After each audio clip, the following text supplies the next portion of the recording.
podcast du Ridon.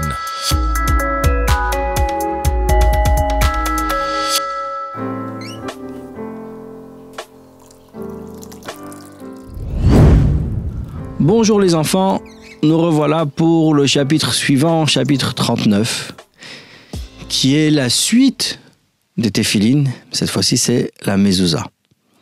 À la mezouza, il y a une mitzvah, c'est celle de poser une mezouza sur le poteau de la porte.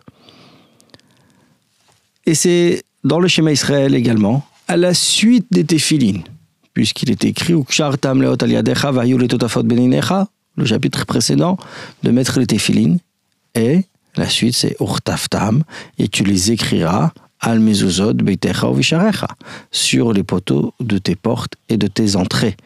Donc il faut avoir une mezouza à sa porte, c'est tout le temps, partout et pour chacun. Alors voyons un petit peu les détails de cette mitzvah. La mezouza est également écrite sur un parchemin.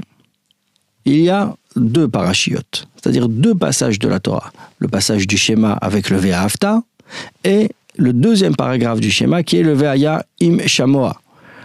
On utilise le même parchemin qu'on utilise également pour l'écriture d'un Sefer Torah.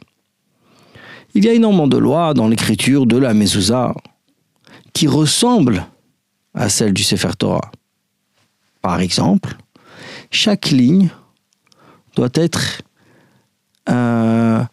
souligné, c'est-à-dire on a créé une ligne, on a creusé dans le parchemin, ce qu'on appelle un sirtout en hébreu, et quand on a creusé cette ligne, sur cette ligne, c'est là où on écrit notre paracha de Sefer Torah, comme de la mezouza.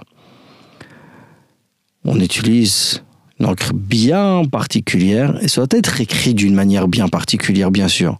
Il y a certaines halachot, certaines lois qui concernent uniquement la mezouza.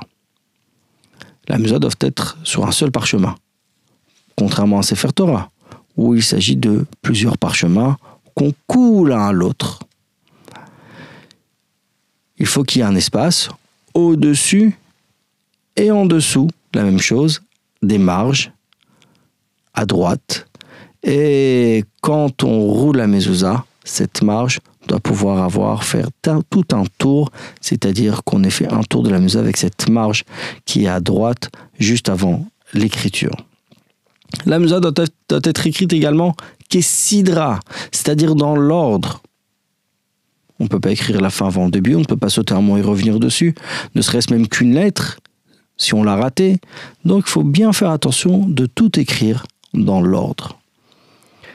Quand on fixe la mezouza, son emplacement est aussi extrêmement détaillé où il faut faire attention. La mezouza se met sur le poteau de la porte, à droite quand on entre dans la pièce. Il y a certaines portes dans lesquelles on n'a pas l'obligation de mettre la mezouza, puisque le verset nous dit « Urtaftam, tu les écriras al mezuzot beitecha » sur les poteaux de ta maison. C'est-à-dire, il faut que ce soit une ouverture et un endroit qui s'appelle ta maison. C'est la raison pour laquelle il faut plusieurs conditions pour pouvoir mettre une mezouza. 1. Il faut que cette porte donne sur une pièce qu'il fait au moins 1 mètre carré, qui veut dire 2 coudées sur 2 coudées. Il faut une porte ou une ouverture qui est faite avec du bois ou autre chose, donc un vrai encadrement, donc une autre matière. C'est pas le mur et le plafond qui forment une ouverture. Il faut avoir réellement une ouverture qui mène à la pièce. Troisièmement, c'est beitecha, ta maison. Donc on ne parle pas d'un endroit kadosh, un endroit saint comme une synagogue par exemple, mais il s'agit d'une maison. Et également, puisque c'est ta maison, c'est-à-dire là où les êtres humains habitent, et pas les animaux. Et aussi, il s'agit d'un parchemin qui est kadosh, qui est saint, dans lequel il y a des mots de Torah, il y a le nom de Dieu, donc qui mène vers un endroit, on va dire, propre, pas des sanitaires, salle de bain. Et il faut également que cette porte donne sur un endroit où on habite de manière fixe, pas temporaire. Une tente, la souka, ce qu'on fait à Soukot, une chambre d'hôtel, où ça reste temporaire, on n'y reste pas tout le temps. Ce sont des endroits où on va quitter. Donc là, il n'y a pas l'obligation de mettre la mezouza. La bénédiction qu'on récite au moment où on pose cette mezouza, c'est Baruch Ata Hashem Elokeinu melech haolam. Donc, Asher Kideshanu, qui nous a sanctifiés comme on fait pour toutes les mitzvot. Les mitzvot par ses commandements, Vetzivanu, il nous a ordonné, Likboa mezouza, de fixer la mezouza.